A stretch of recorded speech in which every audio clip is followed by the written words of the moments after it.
live. Can't wait to talk to you guys today. Let's wait for a couple of people to get on in. This one's gonna be a fun one. No stress, right? Oh, I'm not worried about it. No stress. Um, let's wait for the first person to get on in. Like I said, it's gonna take a couple minutes. I know I'm gonna get wet, whatever. It's a dreary day in Loveland, Colorado. Certainly is. But it's nice. It's a nice change of pace. Blue Unicorn and I were just talking about the weather in the Denver metro area, Colorado in general. It's a nice change of pace, that's for sure. Hey, Chris, what's up, man? Nice to have you here, buddy. You're the only one in here, Chris. The only one. But that's okay. We're going to continue on our journey here. I'm with Blue Unicorn. We are doing a little bit of suburban gathering information, whatever, on this little mini journey of ours. But we're at a park. What's the name of this park again? This is called Mahaffey Park. Mahaffey Park. Now, the interesting thing that Blue Unicorn let me know about Mahaffey Park is it was owned by a dude, obviously named Mahaffey. And I think that was his name. yeah. He had all of this land. He owned all this land. But he died and left it to his kids. His kids decided that the best thing to do, they didn't want to deal with it per se. They didn't want to sell it to a developer. So they decided to donate it to the city. But one of the conditions was that the fruit trees stay and they maintain them. We'll walk over to them. What's up, Casey Knight? Nice to have you here. We're walking over to the trees right now. Now, the city's supposed to maintain these, but, I mean, any government agency, what do they really do, you know? Thanks for the money, chump. That's Yep. what they do. Pretty much. Yeah, thanks for the money. Thanks for the money, dummy. You know, that's what they do every time they overtax or even tax you. Throw you out of the park. How about Yeah, that? exactly. I know, right? Look at the steps. Giant steps. So yeah, here you go. These are the fruit. This is the sickly portion. Yeah. These are, what kind of trees are those? Apple? I'm not exactly sure. Now, there's plaques that are along this little walking path that'll tell you, but most of the plaques are gone. You know, shocker. So this is a terrible spot here. Yeah. But if we walk further over this way.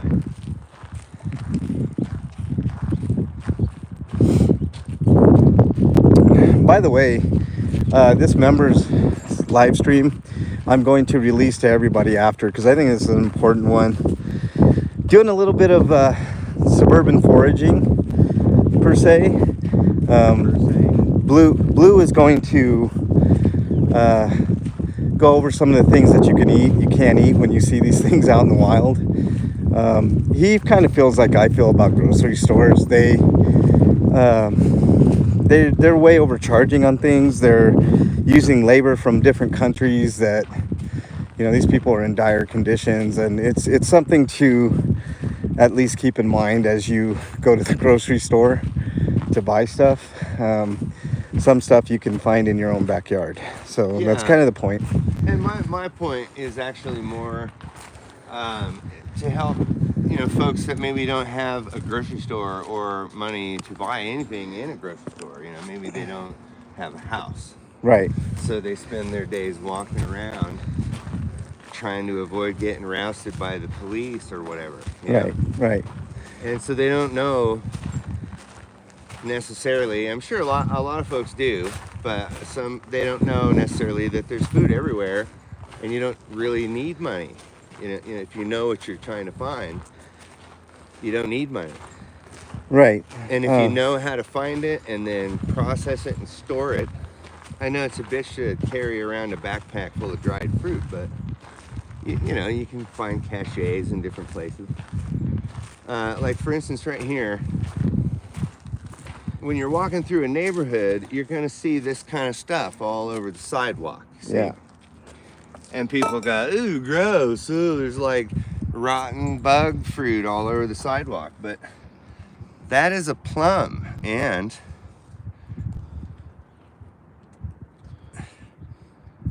it is not ripe yet. But the point is, this is the idea of the hunter-gatherer type situation where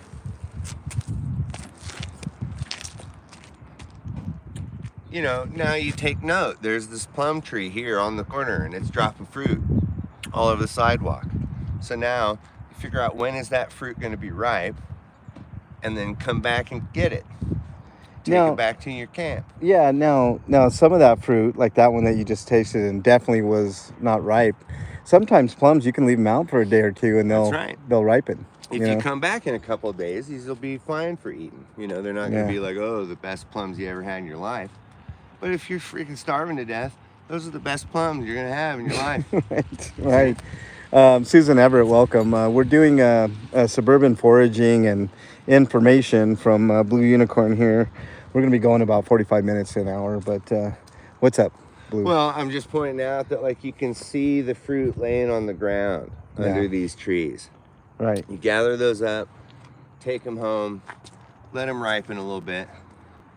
And, using suburban gathering skills, you can find yourself, like, looking in a dumpster and finding a perfectly good pot.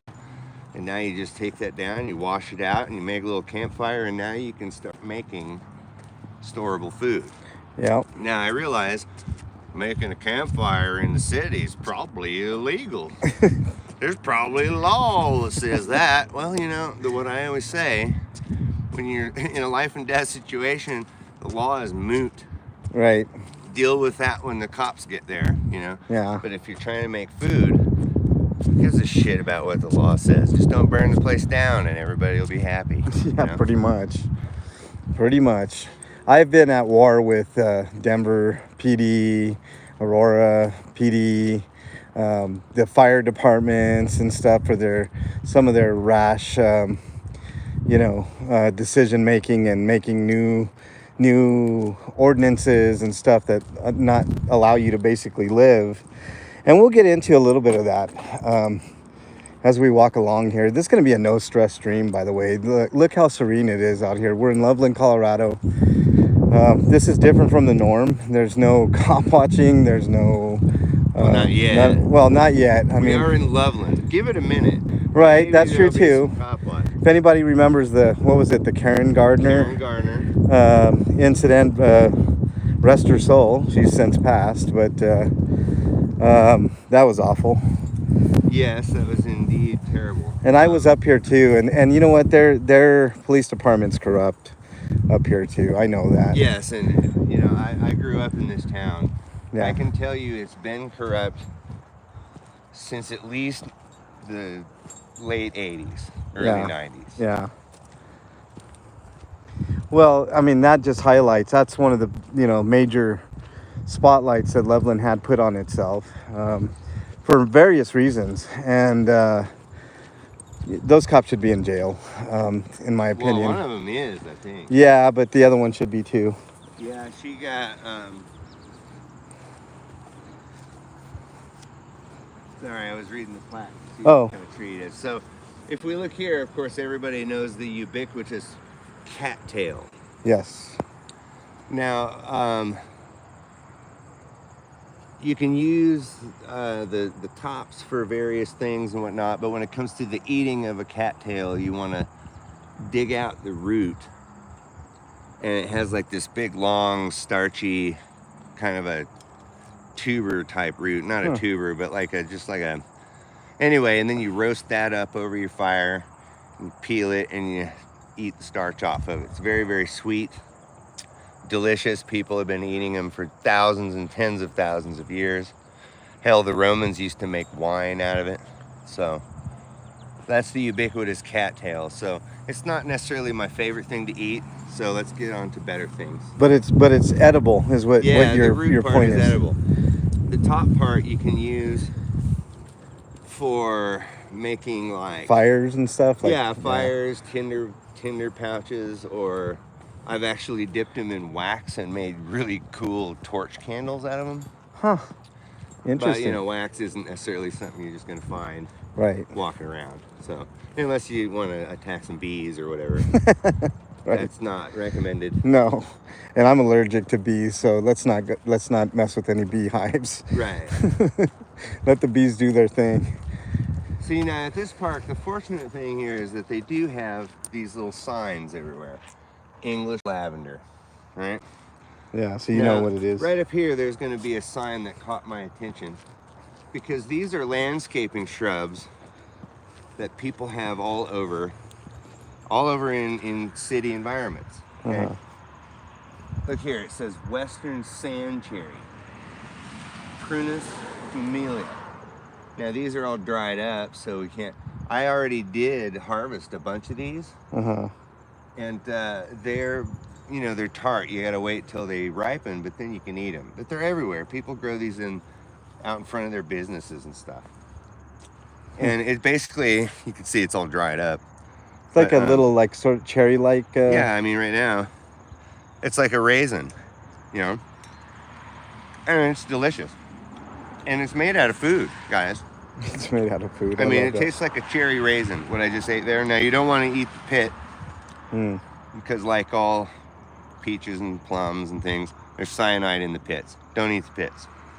But you see, these are dried, and nobody's doing anything with them, right? Who's going to yell at you for taking them? You just squeeze. Well, this one's kind of hard. But as a fruit, these are quite good. And they grow everywhere. Like, we could go down to the Safeway, and right along the road there's a bunch of these growing. Just And stuff. right now, they got cherry raisins on them. So, Yeah, cherry raisins. yeah. What's up, Bernie? Hi, Bernie. Bernie, I gave him the coin, so that's off of our conscience now. Sex coin. Now I just need a partner. To experience those coins. Yeah. I mean, I have all kinds of sex. It's just sometimes I'd like to try it with a partner. All right. Here we are walking down normal sidewalk, as you'll see. There's these crab apples. Now, crab apples suck ass. Don't eat them. Are they edible though? They are. But they're nasty. Well, it's not even so much that. They are so acidic that they will cause Stomach aches. intestinal problems Yeah. and tooth. It'll Gotcha. wear down your teeth. Gotcha. You can cook them, and it will make them not so much so. But still not very preferable. Yeah, there's plenty of other things to find other than those. Now you can find the larger types of crab apples. Yeah. Those are edible and delicious. We're gonna go down a trail here, and Blue's gonna show us some more things that might be in your neck of the woods. Very common type things in most parts of the country. But look here. What is More that? crab apples. Crab I'm apples. always scoping for things. Oh, what's on that tree? Let's find out. You taste test it. The idea is not that I'm gonna harvest it all right now. Yeah. It's that I'm gonna find out when is it ripe, and then I will come back. Right. I tried to, I don't know, I talk to different people on live streams, and I try to explain to them what I mean by these things. It's very difficult to do that in a chat, though, because Right. you only get 300 letters or whatever. So this is a typical bike trail. If you're in like a town or a city, you're gonna have bike trails. Now, what it is, this is an irrigation canal along here. And so it's unused land. The city wants to beautify, blah, blah, blah. They put in a bike trail. Well, you're gonna have things like this growing along here. So you guys all are aware of that and have seen that before, am I right? I've seen that before. Driving along roadsides. All right, so what this is a type of buckwheat. It's called curly dock. Dang it, I'm as good as a Secret Service agent putting my weapon away. Oh, sorry. So So this is curly dock, and the native peoples in this area use this as a grain for a long freaking time. Here we just, it's a weed. Blah. Well, here's the fun fact is that if you roast this up in your oven, it'll start to smell like coffee. And which I personally love that smell. So it starts to smell like coffee, and then when you pull it out and it's all nice and toasty, then you grind it up in a coffee mill and you can make flour, and then you can make pancakes, or I've made cake, I've made pancakes, I've made biscuits. It works just like a flour. The issue is that it kind of tastes like coffee too. So if you don't like coffee, it's probably not going to be your favorite. But you can blend it in with other flours and kind of melt it, make it more mild. But it's a type of buckwheat. It's very nutritious, and you can totally eat it. And it grows all along the roadsides. There's, you know. Yeah. So, and all it would really take, you know, you just grab a slab of cement and another slab of cement and just grind it together into flour, like or they some did rocks. in the old ways. Yeah. Yeah, like the old ways. Just because people don't do it anymore doesn't mean it doesn't work. Yeah. Chris says, point us to the taco and burrito plants. Those are my favorite. Well, we might be able to. Burrito plants? We might be able to teach you how to make those tacos and burritos from plants. I can actually teach you how to make a relatively nice painkiller out of this. Of course, we've all seen this too. I'm not going to slip in. That would make a good live stream if I slipped and went Slipped in. I don't know if I could help you, Blue. I'm not going to do that. Yeah, let's not do that. So of course, we all have seen homegrown welcome. Susan Everett. Lettuce, right? Yeah. Now what we'd be after here would be this milk, right? The Romans made a stuff called lactocarum, which is like a sleeping aid and a pain remedy. Like to orally eat, or to... Well, what you do is you'd wipe this on a piece of glass and just let it dry in the sun, and then you scrape that up. You could eat it, you could smoke it, you could put it in a tea. Gotcha. Now, I am not going to eat this, but what this is wild prickly lettuce, Lactuca cereola. You can tell because it has this spiny spines down the center margin there.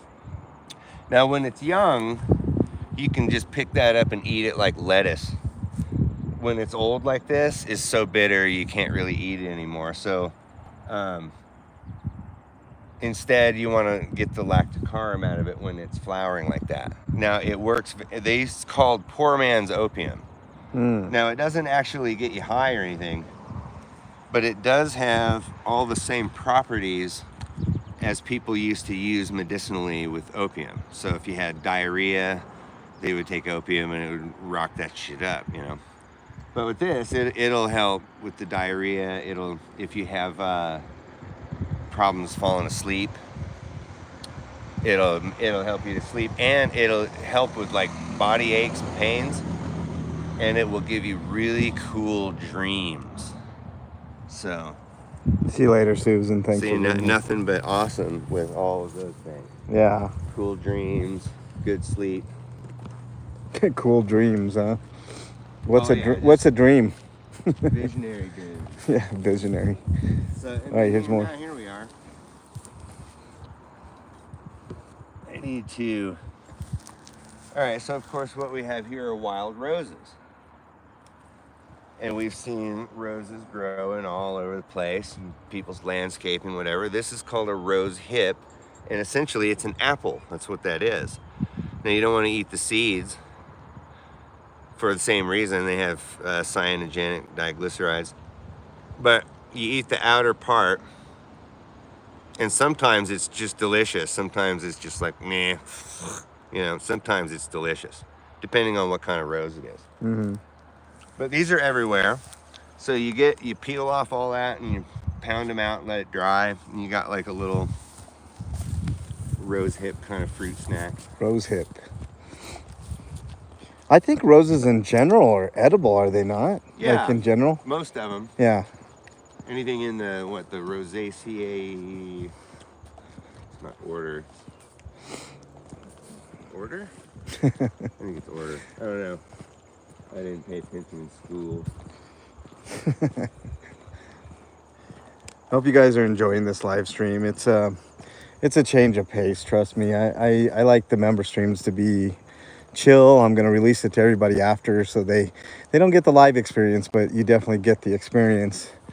And this is obviously just really nice to take a walk and learn a few things, you know. So that's what we're doing right now. We're with Blue Unicorn, who's teaching us some things today. Indeed. Trying to. I'm looking to. Okay, here we go.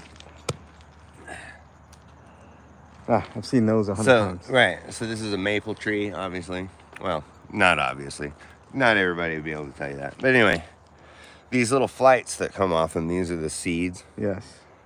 And various types of maples will have really big, plump, juicy seeds in there. Yes. And when they're ready, you can peel those open and just eat them. And they taste like you're eating salad. Some of them are real bitter, so if they're bitter, just spit them out. But if you find a good maple tree that's dropping big flights like those, Then it's a source of food. Yeah. Like right here, here's a fresh one. But these are real small, so this wouldn't necessarily be even worth your time, you know. it's just the bigger ones. Yeah. Chris, it's cool. My foraging experience is trying to find which fast food drive-through I'm going to go through. I know, Chris. I mean, and it's we all funny, get and- that way, you know. We have busy lives, we have things to do, money to make, etc., etc. I hear you. Yeah, and we make jokes. But what I try to get through to people is that, you know, we're one asteroid impact away from fighting over these weeds, Yep. guys. Yeah. So I'm not saying, hey, everybody run out and go eat weeds. But what I'm saying is that you can, and it would be good to know which ones. Because you never know. It would be good to know which one, or it'd be good to know somebody like Blue Unicorn to help us out, to guide us, or Yeah. or hopefully to help us. You know, I mean, Think about everybody having brawls at the damn grocery stores over toilet paper. Oh. my God, toilet paper. I Beating know. people up over toilet paper. Well, imagine if it's not toilet paper, that there's no food in that grocery store. What Well, are people going to be doing? I thought about that, Blue. That's actually a good point. Like, I've thought about like our water resource, right? What happens when the rich people decide to divert the water sources only to them? You know, there's And they are doing that. yeah, they are doing that. So it's nice to know how to forage a little bit for food, and you know, and not for nothing, water. I mean, I always say if you find a tree, dig near it, and you'll find some water. But that's neither here nor there. It's not water that people want to drink, but you know, you filter it and it's good to go. Okay, this next plant is very important. If you are starving to death, the law doesn't matter. Right. Right? So here's the thing. We've all seen this. Right. I'm gonna try to get in here. No, I'll bring it to you. Okay. It's a weed. Nobody's going to care if I cut it down, right? Right. Okay, so we've all seen this. This is called mullein. All right. People have all sorts of stories about what the Native Americans did with it. You know what the Native Americans did with it? Ate it? Nothing until the 1400s. This is an introduced plant from Europe. And it's very, very fuzzy. Yeah, it's like real silky smooth. I have used Hydrophobic. it as a toilet paper, and it works fine. The leaves get really, really big down toward the base. What I'm talking about is up here. These little flowers, you pluck these out and you dry them out in the sun, and then you can make a tea out of these when you need to, and it's good for respiratory ailments. It's good for mostly like bronchitis or respiratory type stuff. It's kind of like a spearmint type effect, but Yeah. maybe not the flavor. Yeah, it's not flavored that way, but it's kind of expectorant. Like it'll Moses, help you, welcome. Yeah. It'll help you cough that stuff out. Or, ironically, you can dry it and smoke it, and it will help with your bronchitis. I'm not even kidding. It seems counterintuitive, but it actually works. And I've done that, and it works. Now, as far as like the edibility, I suppose you could eat it. It just wouldn't be very pleasant. It's very fuzzy. But the reason that Europeans brought this here is because of the property of the seeds. If you see over here, there's a tall brown one, Yes. and that one's dead, and it's gonna have all these little things are going to be full of seeds. Mm-hmm. Now, these seeds are fish poison, all right? So if you're lost in the woods, let's say you're lost in the woods for days, you know, oh, I haven't eaten and I'm not Les Strude, I can't do this. So what you do is you find a creek or a river. Oh, I don't have a fishing pole, what am I going to do? Now, what I'm about to suggest is illegal. But you know what? When the ranger shows up to write you a ticket for doing this, you ask him where the car is. Okay? So when your life is on the line, who cares about laws? So you dig out a little weir in the river and you line it with rocks and you come down, and then when you do is you just put this in that little area, and then any fish that swims into that thing is going to just float to the surface. Does it try to eat one of those? No, it's just the seeds will deplete the water of oxygen, I think is how it works. But this has been used as a fishing tool, you know, all throughout Europe. And now, you know, here in the United States, it's illegal. So you can't catch that fish. That's the king's fish. Right. Got to buy a license before you catch the king's fish. Right. You know, you guys know that's why Robin Hood was a hood, right? Because he killed one of the king's deer. Yeah. So keep that in mind. So anyway, now it's illegal to do this, but you know, you can do it. See what I'm saying? I hear you. But you know, you hear all the stories of By the way, just disclaimer: we're not telling anybody to break the law. Yeah, at all. You know, I'm just saying that you 100%. can, because those are just words on paper.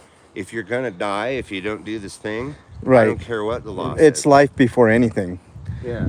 It's life before anything. But see here, look at the size of these. I mean, yeah. You can use those leaves as toilet paper, and toilet paper leaves. Great. Yeah. Works great. Hey Moses, nice to have you in here, buddy. We're just doing a little bit of suburban foraging. Not really foraging, we're just learning today. You know, some different things. We're about to forage up here. Okay, we're about to forage. You know, this really nice little bike trail up in Loveland, Colorado. This is like an irrigation canal. And there's lots of interesting plants and weeds and stuff on the side of the road that you would never think that in a million years, at least we were never taught these things to learn how to, you know, survive if you need to. Here we go. All right, so most grasses, if you pick them, you know, if you're real gentle, you can like, damn it, well, I'm not doing it right. I'll find this one here. If you're real gentle, so you have to boil it and then throw the water away and then boil it again and throw the water away. We should be back. Sorry about the delay here. It's a little spotty signal up here, but we're back. Let me know when you guys can hear me again, Chris. Sorry for the little delay. I know you'll be here for the long haul. Just stick with it. It'll come back. I promise. You're back. Cool. We're back. The signal's bad, and we're like right in the middle of like all the towers. Housing development. Yeah. You'd think there'd be a stronger signal. Well, that's them controlling again, you know. Yeah. More crab apples, I think, here. Yes. Yeah. Now here's the fun thing is that I've walked up and down this several times each year, you know. And there's certain trees along here that had never bore any fruit, and now they are teeming with apples. So this must have been a good year for apples. Welcome to today's nature walk, featuring Blue Unicorn. I'm your host, MLH. We're chilling. It's actually really nice today. It's probably like not even 65 degrees out here, but it feels really nice compared to the weather we've been having. 100-degree weather plus. Ooh, like this stuff. Like, yeah, there you go. See, he's picking up on it. This is a dried up apple. So what that means? There's an apple tree somewhere close by. Right, like right there. Like there it is. There you like go. That. So see, the eyes are diverted downwards normally, anyways, but you eventually find something like that. Oops. Now, I don't think they're quite ripe, They could be, No, these are not ripe. but That little tuft of like hairs, yeah. little hairs, those are the remnants of the flower. So this is how you can tell if something is in the Rosaceae family, or I don't know if it's family or whatever. Genus. No, it's not genus, because Midas is the genus. But anyway, those those are remnants of the flower, and that is where the Rosaceae name comes from. The way that the flowers have their little pistils or whatever those are called.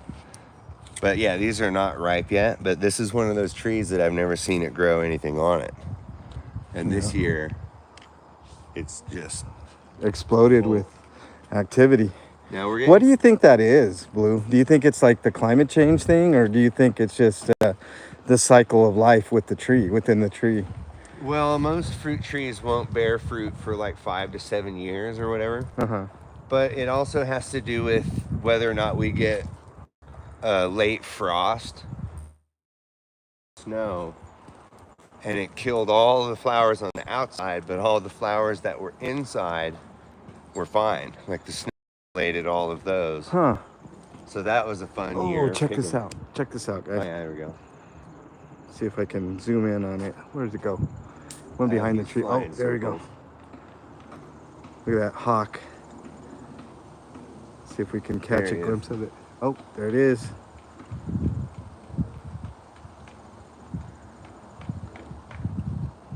Hawk circling. I just had to show you that. My grandmother had an apple tree just like that in her yard. The apples were pretty bitter and small, but still good. Yeah. And it could be that you were trying to eat them not so ripe. Ripe, but there's certain apple trees that are like that. They make these little tiny apples that are really sour and bitter and not good for much. Yeah. And so when I'm walking down the sidewalk and I see a bunch of those and I pick one up and I go, eh, and then I forget that tree and I don't come back to it. Right. Because there's nothing worse than gathering up a whole bunch of apples that just look so good, and you get them home and you start cutting into them, and like there's like brown spots on every damn part of it, and you're like, meh. Another one right here. More effort than it's worth. Yeah, this is another one. I've never seen apples on this tree, and now it's just bearing fruit. Yeah.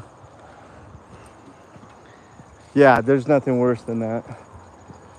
Because I did that yesterday. Gathering them all up, and they weren't any good. I did. Yeah, I mean, I got like four jars of applesauce out of it, but it was like I had like 20 pounds of apples, you know, and ended up throwing away like more than half of it. Yeah, they're with this, guys. You gotta be a little picky. Like, you don't want to waste your time working on a bunch of stuff. But again, if you're hungry enough, here we go. Here's a good one. Okay. This is a linden tree, I believe. Linden tree. Yeah. Now, you don't necessarily want to eat the berries. I think you can, but I think they're what's called insipid. They're not good. But you can tell the tree because it has this weird little pseudo leaf, and then the little flower clusters hang down. So this is the fruit. But when it's flowering, it smells really good. And you can gather those flowers and dry them out and make tea, and it's delicious tea. Yeah. Delicious tea. What is it? What is it akin to in taste wise?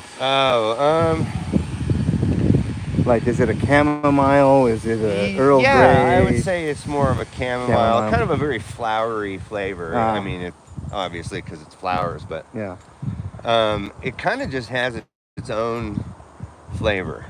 Got you. But it's medicinal for something. I just can't remember for what now. Yeah. Now that I'm thinking about it. Okay, so right now we're getting to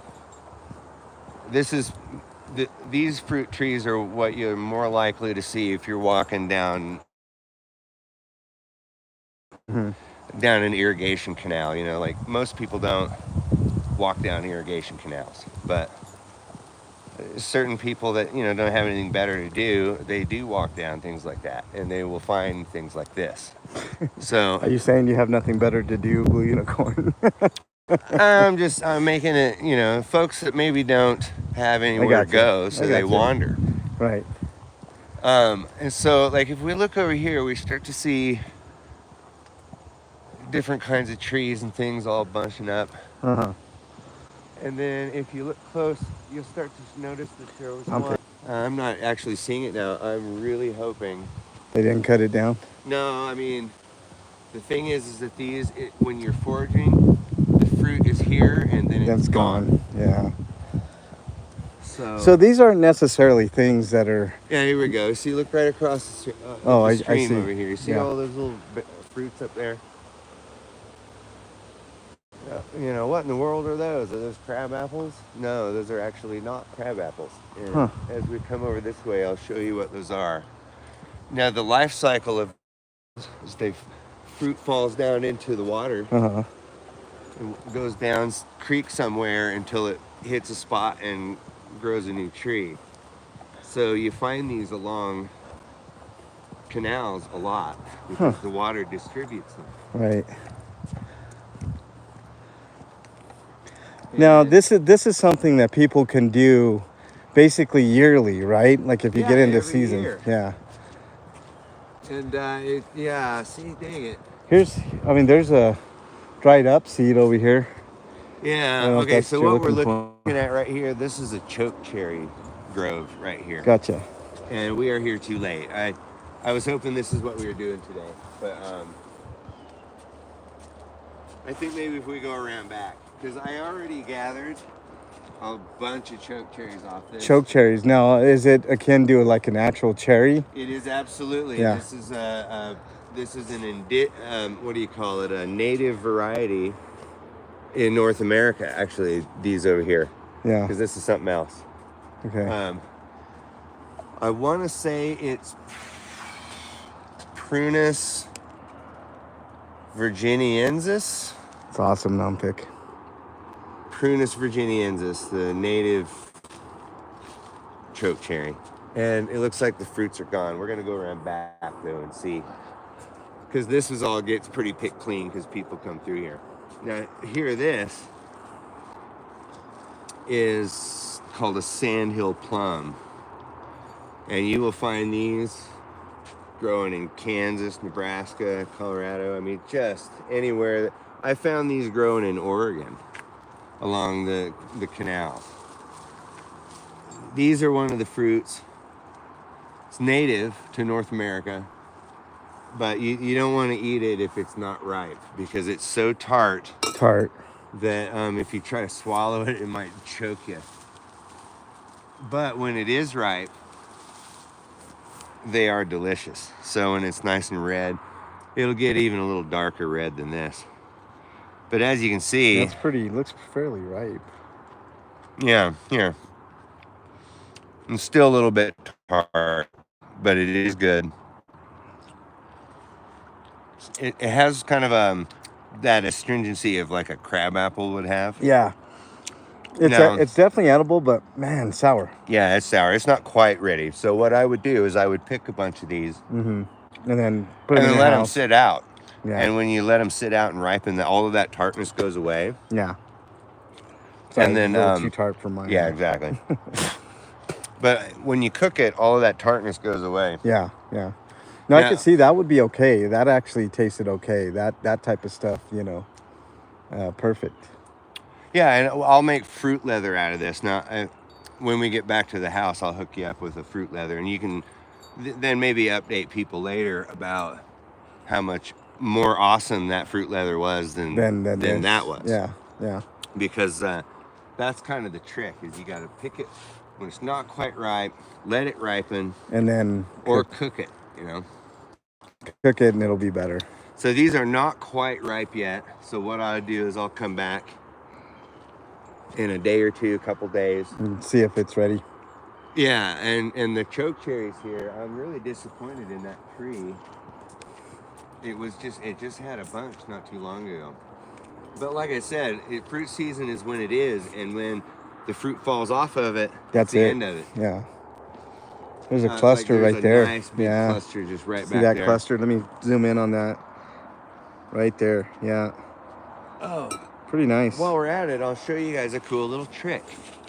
So as you can see, if you get down into there, you know, you'll slip and fall down into that thing, and it might not be the best idea, you know, Right. if you don't have a lot of medical, Experience. you know, like, let's just say you don't have insurance, like, you know, like and you don't like feel like most getting of hurt. America. Yeah. There you go. So as I was walking around, I found a golf ball.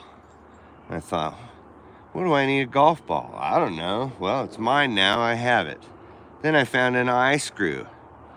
I said, wow, what do I need an eye screw? I don't know. I'll tell you when I'm using it. Then I found a length of cordage. And now all of these things that I found laying in the freaking road are now I'm going to show you how to use them. So I don't really feel like falling down that hole. So what I'm going to do is get my little fruit go-getter. Fruit go-getter is what he calls it. It's Patent pending. Patent pending, fruit go-getter. Now I'm going to just kind of stand as close as I can get to it and figure out which branch it is. Now you don't want to loop this over the branch or it gets stuck. So this is probably not the best place to demonstrate this, but we'll see if I can do it. First you have to determine which branch it is. I think it's that one hanging, like that's going down. Yeah. See it? All right. It's like straight up and down, basically. So if I, oops. So you're just kind of fishing for it, but you want to at least get a branch where you can pull the tree close to you. But see, right now, actually, I could probably just grab this. Yeah. Oh, in fact, here you go. Choke cherries. Boom. This is Oh, it. choke cherries. Here, I'm trying to get that bunch, and here's this bunch.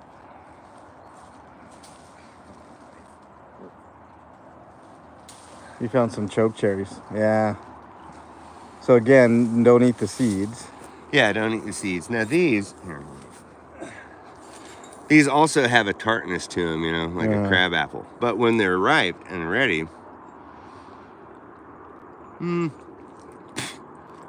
it's a little astringent. Yeah.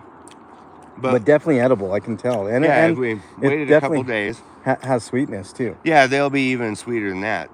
But if you take these home and you cook them down, all of that tartness goes away and you're left with just cherry flavor. I mean, it's delicious. And they're quite easy. You just squeeze that seed right out of there and then put that meat in a bowl. You squeeze that seed right out of there and you put that meat in a bowl. Yeah. And that's and then how before you know process it, you have a bunch.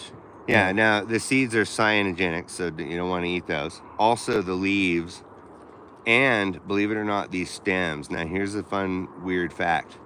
They're not so bad, but if you rip that off like that, something in this stem immediately starts to like become cyanogenic and highly toxic. So if you were to just put that in like an apple press and try to press it, you'd be poisoning yourself. Yeah, you'll poison yourself. There's cases of like those like yuppie guru type things where they pressed a bunch of juice out of elderberries and they didn't bother to take the leaves or the stems out. They just pressed it all in there, and a bunch of people got super sick. Like, I don't think anybody died, but still really close. Sick. Yeah. Yeah. Now these, they make the best fruit roll up, just good, delicious fruit roll up. And there's an easy way to process these if you're living on the street or whatever. You know, they just come right off the thing. When they're ripe, you shouldn't even have to rip that off. You should just be able to reach up there and grab them. They just come right into your hand. And that's when you know they're ripe. They're real ripe. So an easy way to process, though, is like I said, if you had a piece of a brick and another piece of brick, and you just rub them like this, and then those seeds will just come all out, and you just pick those all out, and pretty soon you're going to have like this cake building up on your brick or whatever. And then you leave that sit out in the sun and it peels right off, and you just eat it. It's like fruit leather. It takes very little processing. The natives in this area they would actually pound it all up, seeds and all. And what's crazy is that the seeds, they smell so good. It smells like almond extract. You just want to eat it, you know? But it's cyanide, so you don't really want to eat it. But for some Well, reason... maybe some people want to eat it. But, yeah. They would pound it all up and then form little cakes and just let it sit out on the rocks. Yeah. And after it was dry, they would just eat it, seeds and all, without any problem. So, I mean, the amount of cyanide that's in there is minimal. Yeah. But, my thought is... I'd rather have 0 cyanide Zero. instead of 0.0 whatever cyanide, you know? So, yeah. No, there you go. I mean, these are good. They're still a little tart. So after the frost, you won't taste any of that tart anymore. If it was to frost right now and we'd come back, those would be sweet as a cherry. Choke but, cherries. you know, people are too picky. They're like, man, I don't want to, that doesn't taste good. Well, you know what? If you're fucking homeless and you don't have any food, there's food. Choke cherries. You know, It's there's food, stuff. and it grows everywhere, guys. This is my whole point. Is this the end, or we got a couple more lengths to go, or? Well, I could demonstrate the fruit go-getter if we go around let's Yeah, go yeah. around the way here. All right, so we'll just do it from here. Let's say all of this is picked clean. Oh man, but there's all that good stuff just up there, and I just Right. can't reach it. So you get your fruit go-getter. Fruit go-getter, Yeah, I love it. and I mean, all you do, I'll just demonstrate here. You find a little Y in the branch, you know, and you just toss it up and over. And you can either, you know, try to do that and let the ball go down, or you could just reach over and grab it and then pull it down. Yeah. This is how I used to get the best blackberries in Oregon. Yeah. Because all the best ones were way up Way there. up. Because everybody just pick them, you know. Yeah. In fact, these, see, watch. If I... Yeah. Sorry, guys. We were just demonstrating. I hope you guys saw that. Probably not. Oh. Blue just up his fruit go-getter, patent pending. There you go. But he's gonna do it again real quick for you. Yeah, there you go. And then you just pull it down, and you know, there you go. The best fruit's always at the top. You know. So there you go. Yeah. Anyway, yeah, this is pretty much the end of this particular nature walk. Now, we could keep going that way, and it gets to the highway. Yeah. But it's just more of the same. Yeah. Cherry, sandhill, plum. Yeah. I think we'll end it here. I don't want to hear the highway cars, but you know, I know this was a different live stream, but I enjoy stuff like this. You know, just doing different things. What is this, Blue? What kind of tree is this, or shrub, or what? You know, I don't. It looks. It's poison ivy. No, just kidding. It's got these things. I don't know what those are. God. Things? Oh, sorry. See them right there? I don't know. It almost looks like a madrone tree, but I don't think it is. Yeah. I mean, okay, so let's summarize here what we did here, Blue. We basically did a little teeny bit of foraging. There's a tree right there with some apples. Looks like they might be almost ready to go or ready to go. Huh? They got a while. They got a little while. Okay, but see, I think Blue's whole point, and I'm glad that I came up here because this is a really cool way to reach out. I know there's a few unhoused / homeless people that watch the channel. There is food around you. You know, you just have to know what you're looking for. Stuff like that. You know, obviously my email is always available. mexicanlonghair@gmail.com. You know, sometimes, you know, and during these times when things are blooming like this, you know, when times are tough, you know, this is definitely a time to utilize what's around you, you know, stuff like that. And there's another apple tree right over there. I think that's on is that a yard maybe? Yeah, see, this is the thing I should mention is Yeah. the ethics of foraging. Right. Ethics of foraging. If you can reach it from the sidewalk, it's yours good to go. for the taking. If you can pick it up off the road or the sidewalk, It's good to go. Yeah. Now, we, of course, a lot of us, well, not us, because I'm personally not a cop watcher, but a lot of the community knows about what is an easement. Right. If you can pick it from the easement, Right. it's you can take it. Hmm. If you have to step over that easement on Then it's- private property, then no. You Yeah. can, but people come out and yell, and now you're trespassing. So Right. these, see, like, I wish I could just drive down the damn bike trail. I know. It's kind of BS, but So that's the ethics of it. Or another thing is, if you have to climb a ladder to get to it, it's not yours, right? If you have to change any, why is that? Like, why couldn't you take a ladder from the sidewalk and reach that branch that's hanging over? well, we're talking about ethics. We're not necessarily talking about laws. Like, Right. the way I well, see it is, ethically, I mean, that would be well, unethical? if it's a tree that's overhanging the sidewalk, that's fine. Right. You know, That was my point. You'll have some pig come along and say, "Hey, you can put the ladder on the sidewalk. You're Yeah. blocking the sidewalk. That's a ticket." Right, you know? right. Yeah, they'll do that. I'm just saying, for instance, I'm not going to be taking a ladder anytime soon on the sidewalk and reaching up, but Yeah, you never yeah. know, it's something to keep in mind. It's kind of, I don't know, but yeah, if you can reach it from any public place, and then it's yours. The way it Yeah. works is that the law says if that Carry on. person was Thank to you very come out much. of their house and Yeah. yell at me for picking up apples off the sidewalk, and they Right. say, "I'm calling the cops," so you say, "Fine, call the cops." When the cops get here, they will write you a ticket Yeah. for having all your trash all over the sidewalk. Right. Okay? Because that's your tree on your property. Yeah, you should cut it back so Right. that it doesn't fall on the sidewalk. Right. Right. But people get all weird. And, Yeah. in the apocalypse, they're going to come out with a shotgun about their apples. Right. They're not going to be letting their apples fall in the street. Those are my apples now. Right, Because there's right. no food or money. Right. Right. No, that's actually a really good point. Now, I'm not one to think that we're going to have a zombie apocalypse anytime soon, but there are certain scenarios. What if there's a global plague?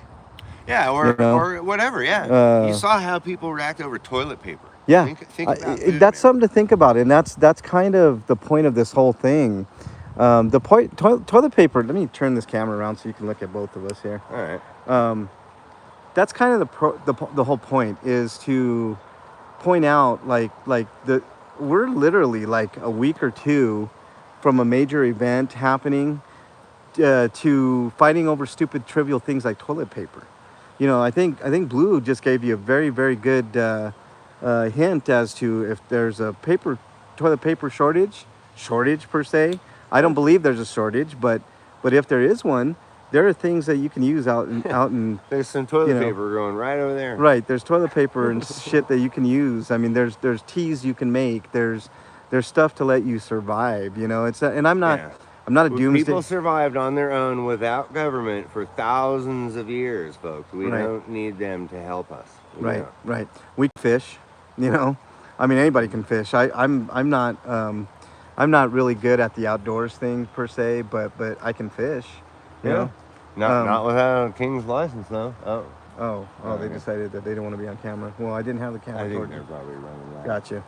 So, there are things that are out here in nature that you can use to get you through those tough times when people are fighting each other for toilet paper and different things. I mean, if all my time, I used to do actually, speaking of zombie apocalypses, I used to do a podcast where I'd have preppers on, and people interested in these type of things. People call you crazy until now. All of a sudden, they need you. Now you're not crazy Right, anymore. They're like, right. hey, how do I hook up this generator? Right.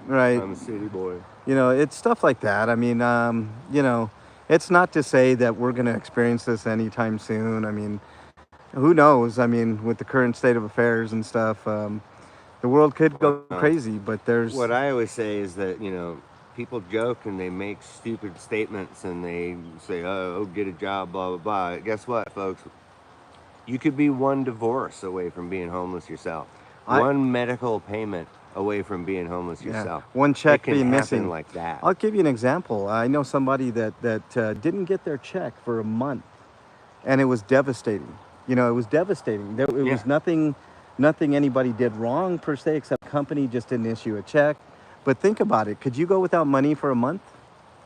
Could Yeah. you? Would you know where to get food if you didn't have any and you Right. don't have any money? Toilet paper, we just talked about it. I mean, toilet paper is kind of a necessity. Yeah, it's So- kind of the euphemism for the I mean, because the shower works just fine. I don't know why anybody is worried about it, but no, we got to have that toilet paper for some reason, and they're willing to do violence to get it, Yeah, it's weird. Humans are weird that way. So, as far as I'm concerned, there was the famous line where I think it was Sitting Bull, and they said, "Oh no, you guys stay right here, and don't worry, you can go buy food in the city." But nobody in the town would sell them anything, and so they're like, "Can I eat this money?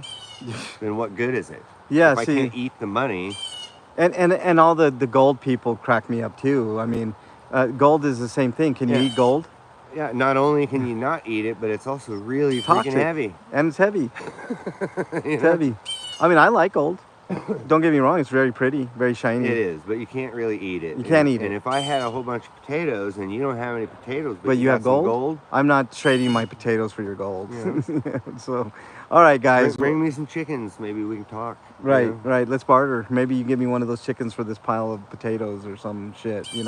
But anyways, I hope you guys enjoyed it. I wanted to keep it about about an hour's length or so, and we did that. I mean, we didn't get to do what we planned on doing, is actually processing some stuff and stuff like that. But I live fairly ways away from Loveland, and Yeah, it's a I've while. got obligations that I got to get to. But hope you guys enjoyed this. I enjoyed having you guys here. Like I said, I'm gonna release the stream to the masses right after this. I just thought I'd do something nice for you guys and do something a little bit different. I hope you guys enjoyed it. I'm gonna have Conspiracy Music on at some point. He's an excellent musician, just like Blue Unicorn. One day we'll do a music stream with Blue Unicorn too. Excellent musician as well. We've collaborated. He tried to help me get this movie that I had, this cockabrained, whatever, cockamamie movie that I was planning on doing. But he's, Blue is definitely an awesome Still dude. game. We're looking for. Actors. Yeah, we need. I need kind a of, couple of what I leads. kind of want to do, Blue? I kind of want to start over and just direct.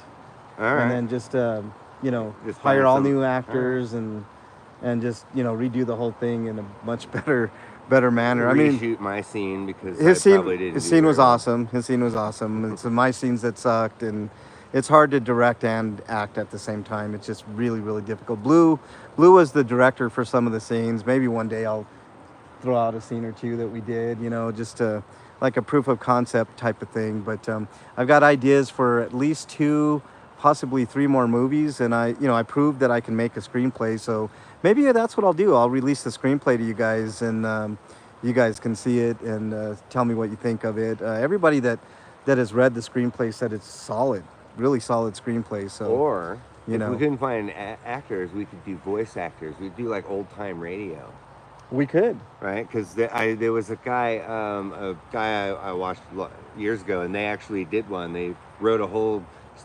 radio play, and they did all voice actors. It was so freaking cool. I think we could do that. I mean, I might be able to do it, especially for a couple of the ideas that I have, Blue. Yeah. I'll speak It'd to be you. easier because some people don't want to be on camera. Like Yeah. anybody who's known me for most of my life, I don't like being on camera. So this whole being a YouTube guy, that's the exact opposite of my personality.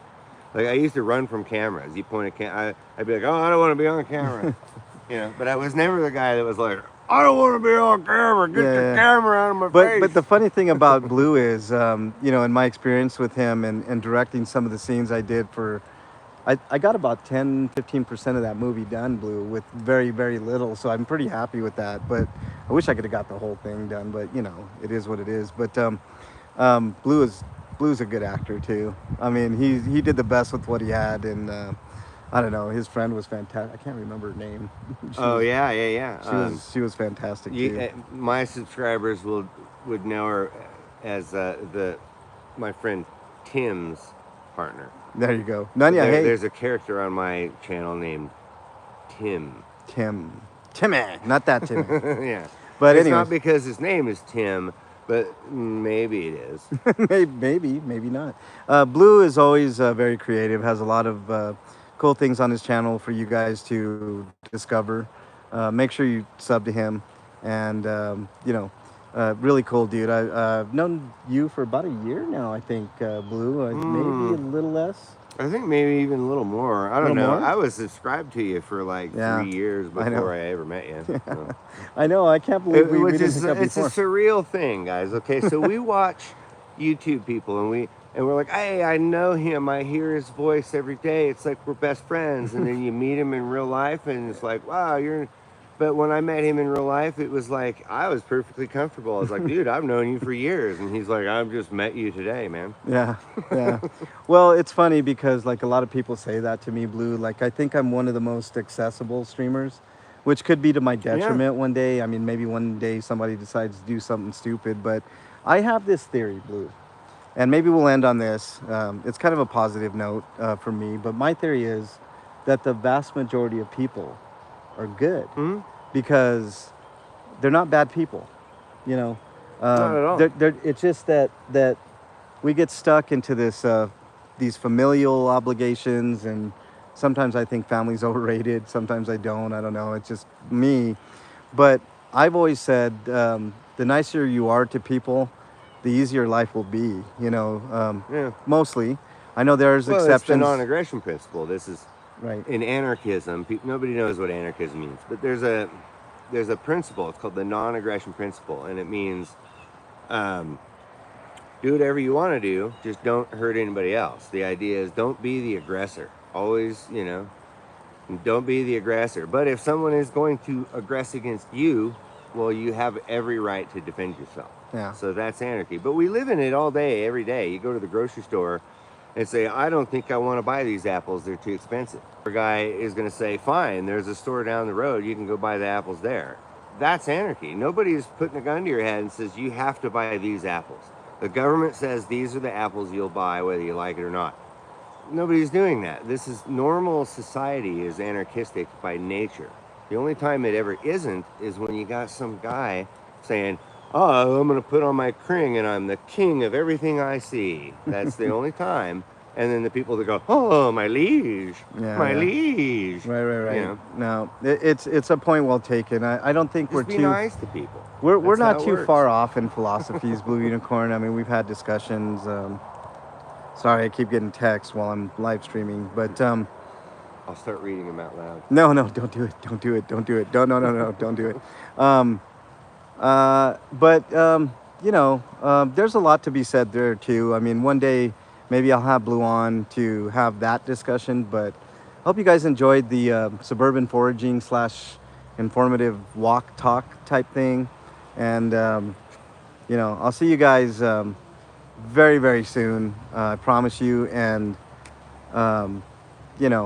we'll do other streams, but this was a good members only stream, and I'm going to be releasing it here shortly for everybody else to view because I think it's important for everybody to see. I just wanted you guys to have the live experience on such a wonderfully cool, chill day. It's like, what do you think, 65 and misty? Oh yeah. I mean, it's there's just like awesome. a mist. It's just the air is speckled with mist. Right. So It reminds me of Oregon. it's Coastal awesome Oregon. today. Awesome today in Colorado, at least the Front Range here. Anyways, take care, everybody. Have a great day. Stay safe out there. If you're struggling with your mental health, make sure you reach out to somebody that you know, love, and trust. In lieu of that, as the truck goes by here, right there, through my head, the garbage truck, anyways. In lieu of that, my email is mexicanlonghair@gmail.com. Not a psychiatrist, psychologist, or counselor, but I do listen. Sometimes that's all that matters. But I don't get back to you in a timely fashion because I do get quite a few emails, and sometimes I don't check them regularly like I should. Just remember, somebody out there thinks you are their favorite. Hold on to that thought. It could save your life. There is a national and North American hotline, actually, if you're up in Canada as well. 988. Dial that 3-digit number if you need to talk to somebody. If you're having a hard time, whatever the case is, you'll get connected with a professional. If you're not in North America, you can also text that line as well if you're too scared to talk to somebody. If you're not in North America, type in mental health help in your browser of choice. There'll be a plethora of options. Please click on one and talk to somebody. Okay, take care, everybody. Have a great day. Blue, thank you so much for taking us on this mini journey here. Yeah, And thanks for hanging out with us, guys. you know, check out Blue Unicorn. He's awesome. Next time I'll sing you some songs. That would be awesome too. Maybe that's another member stream for down the road. But There you go. anyways, take care, everybody. Have a great day.